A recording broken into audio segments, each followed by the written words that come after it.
Welcome to the Beehive. We're talking with Gabi about 2.5 minutes in, but first, my theme song.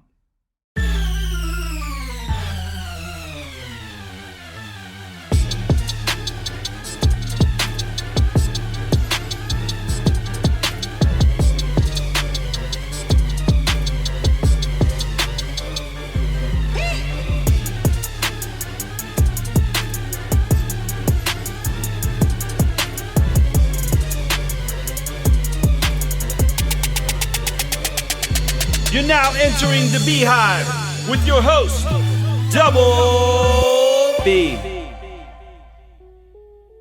Welcome to the Beehive. I'm your host, Double B, aka Bobby.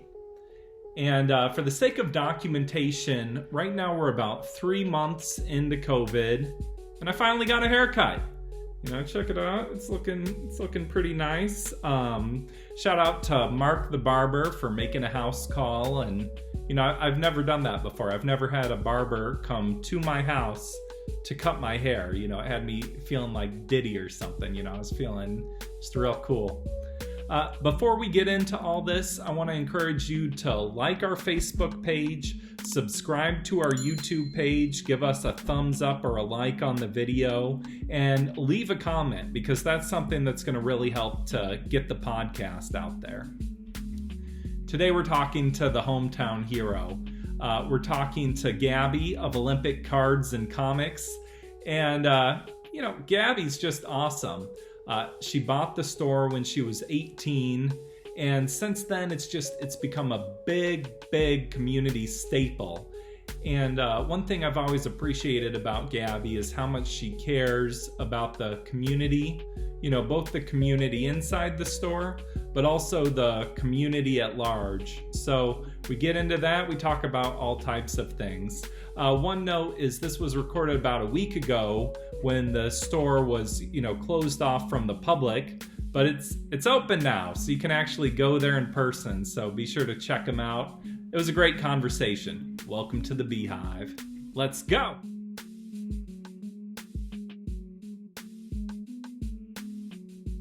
How's it going, Gabi? Good. Well, how are you holding up with COVID and everything going on right now? It is not the most fun I've ever had, but our community has been just fantastic. I mean, just amazing and supportive, and reaching out to me and reaching out to Gabi's kids to make sure everybody gets fed and everybody has stuff they need, and making sure the employees are going to get paid and the store is going to be here when we're through this. And so it is not what I would want ever, but it is a very humbling experience to have the community as supportive as they have been. Yeah. Well, let's talk a little bit about how the store's functioning. So what does business look like right now? Well, right now it's just curb service, which is kind of fun because I at least get to see people. The first week or two, we just did shipping, which was very lonely and very depressing.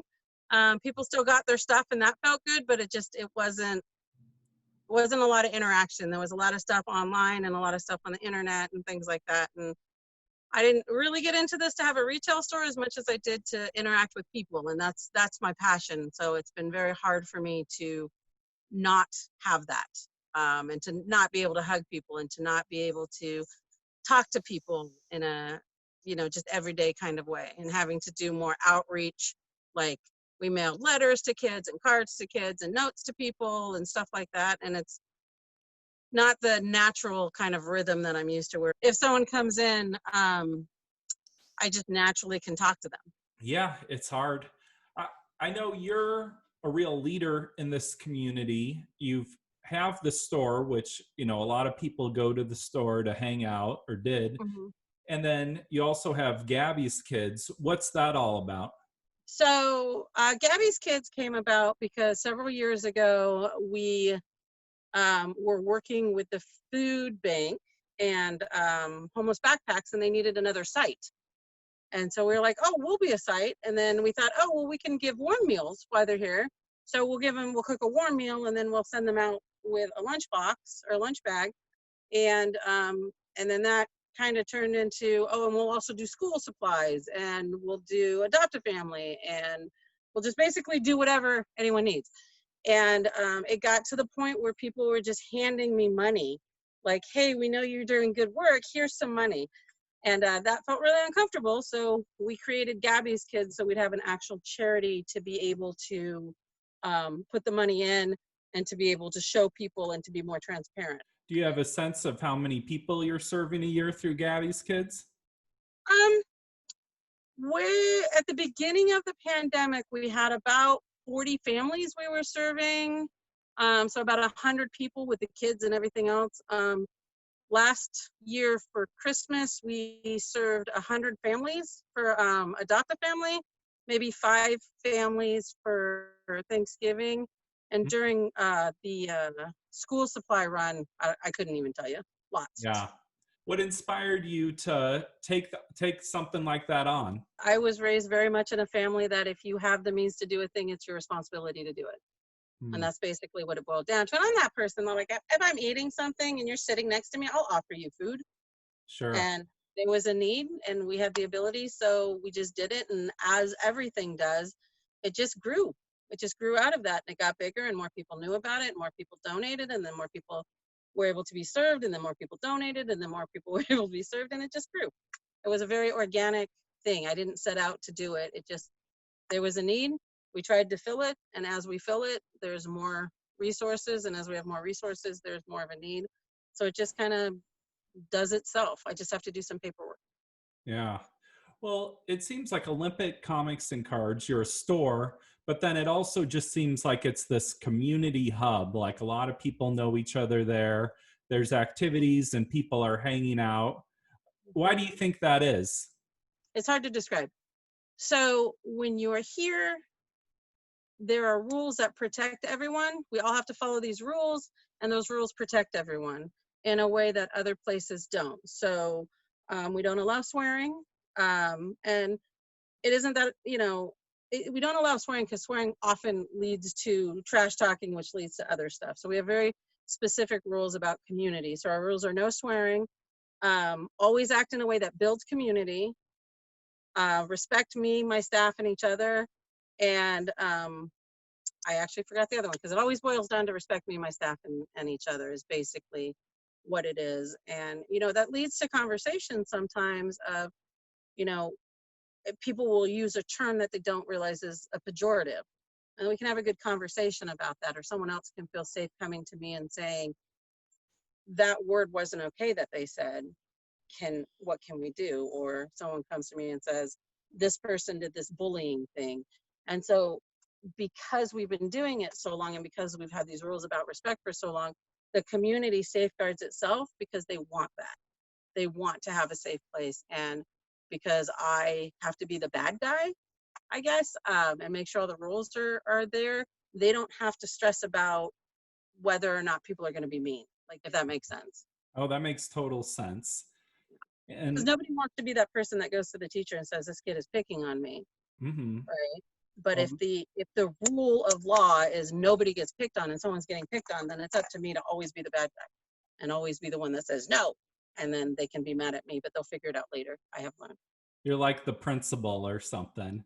More like a mom, I think. But I think the best conversation I ever overheard was one of the kids was bringing his friend in, and he was like, look, Gab is just like a mom. If you follow her rules, she will make sure you have food. She'll make sure you have something to drink if you need. She will love you. She will, if you like hugs, she'll hug you. Like, she will be a mom. But if you make her mad, she will be a mom. So let's not do that. And so that's probably the best compliment, because they know that it's a balancing act, and I'm not doing it just to be mean. I'm doing it so everybody can all be on the same level. And I think that's the reason that it is a safe place. Do you have any interesting stories about the store or customers in the store, not even specifically tied to following the rules, but just something interesting that has happened? So I call it the Starfish Rule. I believe in the Starfish Rule. And there's that story about the old man and the young man walking across the beach. And the old man keeps throwing starfish into the water. And the young man says, you can't possibly save all of them. And he says, I know. And he keeps doing it. And he's like, you're never going to make a difference. And he says, well, I made a difference to this one. So I call that the starfish theory. And that's kind of how I try and live my life is there are these moments that exist in time. There are these moments that are important to people that can make or break things. And when I was, I don't know, 20 years ago, I had decided that I was done. It was too hard.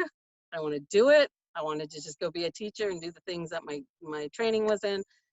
And these two kids came in and they brought me a balloon and a bag of Hershey Kisses and a note that said, we love you. And the balloon said, like, you're one of a kind. We love you. Something that I'm not going to share because it was personal. And that was when I was like, oh, so I make a difference to these kids. I have this responsibility now. And that was one of those moments in time that was very much like, okay, I guess this is what I'm doing. And they had no idea. That's not why they did it. But I think about that when I'm thinking about how I'm going to interact with a kid, or when I'm thinking about, or an adult, or I'm interacting with someone that either I have to be corrective with or is having a hard time, and I want to find the right balancing act in interacting with them, because that can be challenging, because if you push too hard, then it's smothering, and if you don't push hard enough, then it's,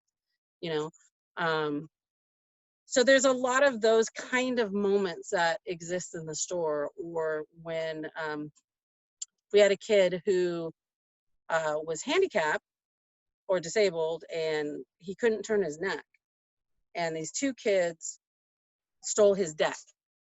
Oh, yeah. And the rest of the community lost their mind.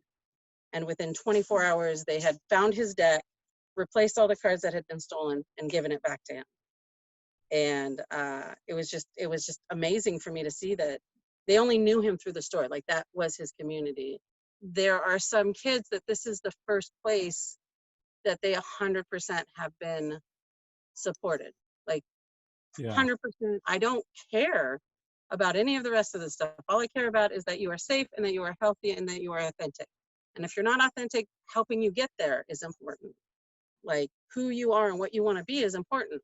And that, I think that is the biggest reason that we have a lot of the people that come here, because there aren't other places that care about them like that. And it's different. Mom and dad have to, they kind of have to. I don't have to love them. Like, I don't have to let you in the store. I don't have to let you hang out here all day. I don't have to feed you. I choose to, because you are an important part of our life.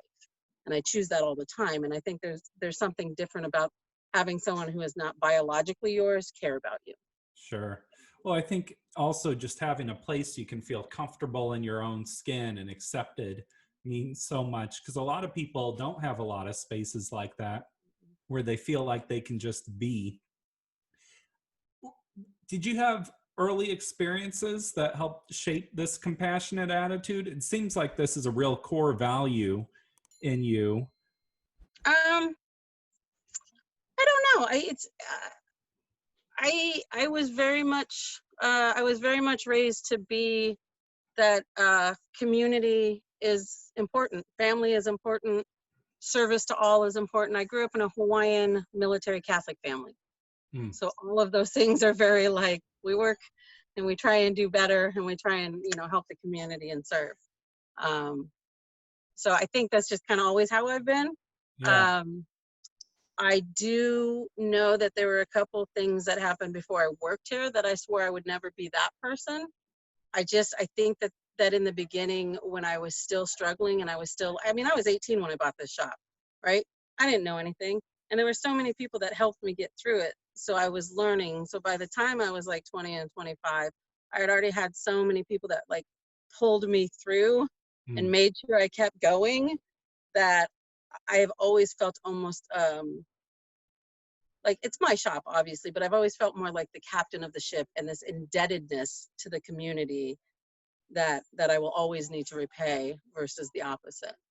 Well, it's true, just that no one gets somewhere by yourself. You got to have a whole team of support to really accomplish anything. Oh, go ahead. Oh, I was just gonna say, in the beginning, we literally had a customer who would come in every week and be like, so, what's your COD this week? And I'd tell him, and he'd be like, okay, I'm gonna buy that, I'm gonna buy that, I'm gonna buy that, I'm gonna buy that, I'm gonna buy that. And it would accidentally always be exactly the amount I needed for my cash on delivery. Just accidentally. I mean, I just needed that stuff, you know. And we have had other customers that, you know, overheard me saying, I can't do this, and going, oh, well, I just got this bonus check from Boeing. Can you just put it on account for me? Like $3,000. Like, could you just put this on account for me? Wow. Yeah. And even with the COVID stuff, people were just, you know, getting gift certificates and donating money and saying, this is for Gabby's kids, or this is to make sure you keep your lights on, or this is to make sure you can keep your staff on, or so you and Eric can go do something nice for yourself because you're probably not, you know. So it is this weird dichotomy of almost being like a mom and also a daughter and also a sister to all of these people. And this is my community, this is my family, and there is a mutual need, I think, that exists. Mm-hmm. And I'm really feeling this right now because I have gone 8 weeks without like the heartbeat of this store, right? I come in and I don't hear my kids. And of course, sometimes it can be loud and overwhelming, but it's so quiet in here without them. And I just miss them terribly. I want them Yeah. all to come back, but when it's safe. I'm sure they miss you too, and I'll be glad for the day when we can just hang out at the store again. And Hmm. one thing I've always appreciated about your store is you can read the comic books there. Like if you Hmm. want to just sit down for an hour and read a comic, you can. Hmm. Were you ever worried that, hey, if I let them read the comic, are they gonna still buy it, or that could hurt business? Um, it was a thing I worried about, but I didn't care.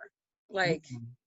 so what if they don't buy it? My view, speaking of those moments in time, before I owned the shop, my boss hated people hanging out and reading, to the point that there's a gentleman who still is a customer 25 years later. And she walked up to him, and he's deaf. And she walked up to him and took the comic and tore it up and like pointed and told him to leave. And I remember that moment being embarrassed that I worked there. And I was like, oh my God, this is so horrible. And never ever wanting someone to have that feeling, and never wanting to ever have my employees be embarrassed by my behavior. And so for me, my view is like, I have people that come in and they buy like a bajillion comics and they're here 10 minutes.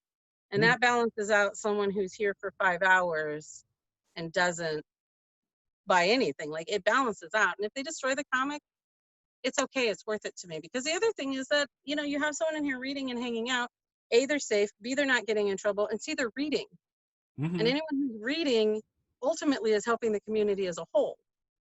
Like, we are all one organism, and we have to help each other out to be a healthy organism. And Yeah. so allowing people to read just seems like a really good thing. And I like walking around and having every chair full. I like Mhm. seeing people reading and enjoying, or having a place where it's just quiet, or people, I'm not admitting this, people sitting on the floor reading comics, because they're not allowed to do that. But Mhm. there is, before I have to tell them to go to a couch, there's a part of me that's like, oh, that's so neat. And that Like, was actually one of the heartbreaking decisions we had to make, is I had to pull all the couches upstairs for when we opened, because we can't have people hanging out because the stay home, stay safe order is still intact. So even when we open, we can't have hanging out.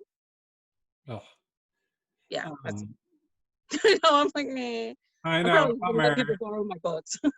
It seems like in this role you're in, there's also maybe a lot of pressure to be regulated all the time or be a good boss. And, you know, you're saying you're taking this mom role. So, like, being a good mom, how do you deal with all that pressure to be like on your game all the time? Or, Well, I fail sometimes, and that's okay.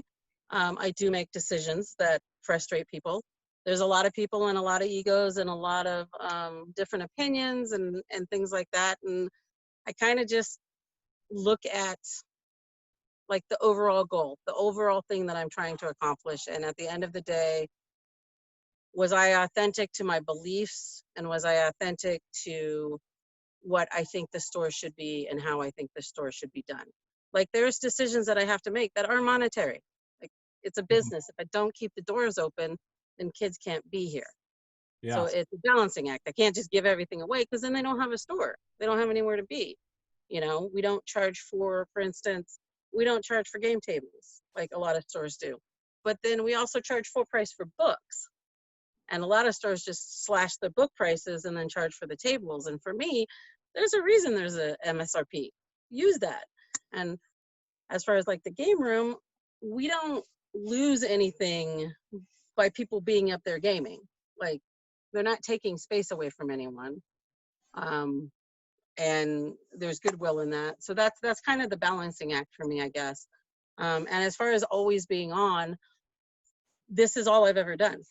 Like, I bought this when I was 18. So I'm not sure I would know. Well, I can tell you for sure it has been hell having 8 weeks of not having to be on.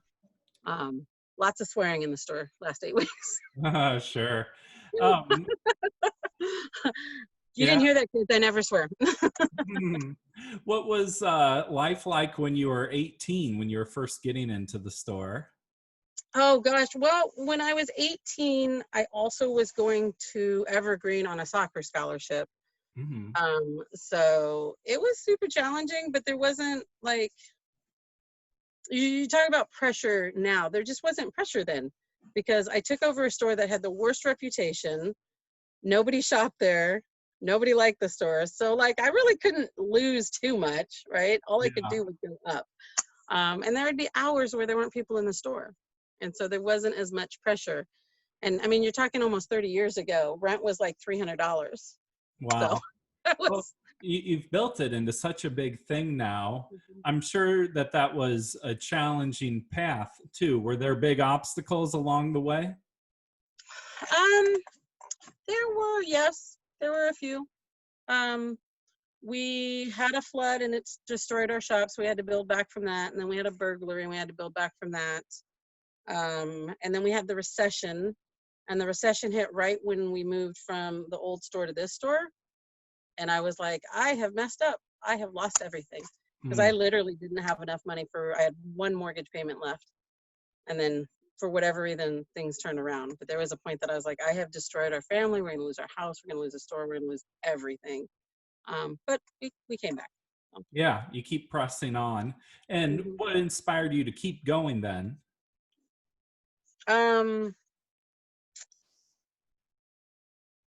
When the last time I really, really, really thought about quitting, I called my dad and I said, Dad, I'm done. I'm tired of borrowing money from you. I'm tired of working this hard for nothing. And I'm done. And he sent me a letter, and I've kept that letter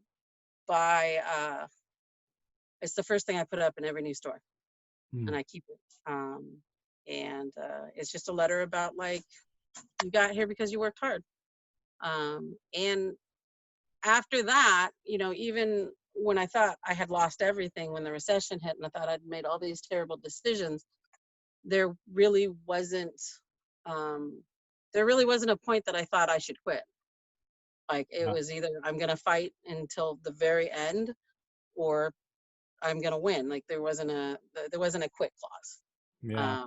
And I don't have that anymore. I don't think, partially because it's the symbiotic relationship we were talking about, where I would be just so disappointed in myself if I quit after, telling hundreds of kids that, like, if you have a dream, you don't quit. Yeah. So if I were to just quit because it got hard, that would not be acceptable to me. And it's been hard, but we always come back. That's a lot of how I feel about the bridge too, is like, well, I could do some other kind of job or something, but it's like, I just want to keep pushing on. And what kind of example would that be to not? I want to ask a question that's on a lot of people's minds right now. How would Spider-Man deal with COVID? I'm not sure. He's got a pretty burly healing factor, so he would he probably wouldn't worry about it too much, I don't think. Do you think he'd and do he anything? wears a mask. That's true. He does have a mask. He wears a mask all of the time. He probably wouldn't want to be around Aunt May. I like to think he'd be working on a cure or assisting with that somehow. Nah, I think I totally think Doc Ock would come up with the cure. Uh-huh. Do something nefarious with it. Yeah, Or yeah, like withhold it from people. yes, yes. Or Doctor Doom, make everyone name their firstborns Valeria or something. Mm-hmm. What kind of changes have you seen in comic culture over the last 30 years? Oof. It has a long way to go, but it is much more female and uh marginalized people friendly. Still has a long way to go, but it's much more that. It is much more thoughtful. Like we see a lot more collections versus just single issues, and it feels much more like the whole story is as important as the single issue. That's probably the biggest thing is how comics are written now. They seem to be much more written into arcs versus single issues, which is a Mm-hmm. good thing and a bad thing. Yeah. Do you think all the Marvel movies are having a big impact? Oh yeah, oh yeah. I have lots of people that come in because of the Marvel movies. They're Mm-hmm. definitely having a very positive impact. Yeah, I think that's just a cool way to get introduced to a new character. Or it's Hmm. like, I'm not just going to see Guardians of the Galaxy and be like, what's this? And pick it up. But if I see that movie, then I'm all in and I kind of know the characters. And And there's lots of people that ordinarily wouldn't care about comics that are like, well, Baby Groot's awesome. Okay, let me show you his history. yeah, totally. I want to get back into some hero questions about Marvel and DC. Okay. Huh? Um, I want to know, who do you think would win in a battle between these two characters? Okay. Okay. Venom versus Batman. Batman. Why? Because Batman is always going to win over just about anyone because he has plans on top of plans on top of plans on top of plans. Okay. And Venom is too impulsive. Hmm. Deadpool versus the Joker. Probably the Joker for the same reasons. Mm-hmm. He plans. He's Thinking a ahead. planner. And he has a level of cruelty that Deadpool doesn't have. Yeah. Like Deadpool is a mercenary, but he's not cruel. Joker is cruel. And Deadpool, the way he's written now, will have probably eventually stop, whereas Joker will not. Yeah. This is my last one. Thanos versus Dark Side with no Infinity Gauntlet. Probably Darkseid. Because Darkseid, again, he will do more to win than Thanos will without the Infinity Gauntlet. Because ultimately the reason that Thanos did everything was because he wanted better things, where Darkseid's just kind of a jerk. Mm-hmm. It seemed like, at least back in the day, a lot of comic companies kind of borrowed from each other. Yeah, Or, there's like Aquaman and then some other, Namor. yeah, Namor. Yeah. So, Mhm. there's a lot of borrowing or ideas going back and forth. Do you have an opinion about that? No, it is weird though, because like you'll have Civil War and then DC will have a big event that is very similar, or like um Superman's buddy will be in trouble, and then like Cyclops's buddy will be in trouble. So there's a lot of things that we see that are very like mirror images of what's going on in each comic, and I've never figured out why, but Mm-hmm. it is a thing that happens a lot. Yeah. Well, I'd be aggravated if I was someone that was working on one, but then who knows? It's like they Mhm. could subconsciously be reading the other comic, and then a week later Mhm. they think it's an original thought. Yeah, they come out. One of the reasons that I don't worry about that so much is because they come out 3 months after they're done. Mm-hmm. And so like if they're only a week or two apart, those stories have been written before they ever hit the shelves. That So makes that's sense. part of why I always think like, how, what? Like this doesn't make sense. Is your house just littered with like collectibles and comic stuff all over? Oh yeah. Oh yeah. There is not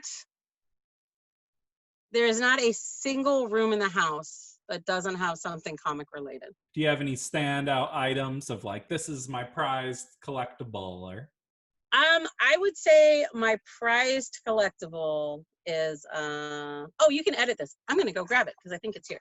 okay, cool. So in comic books, sometimes they use actual props to block the scenes and stuff.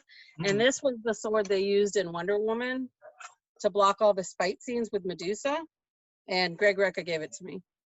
So this Wow. is probably my prized geeky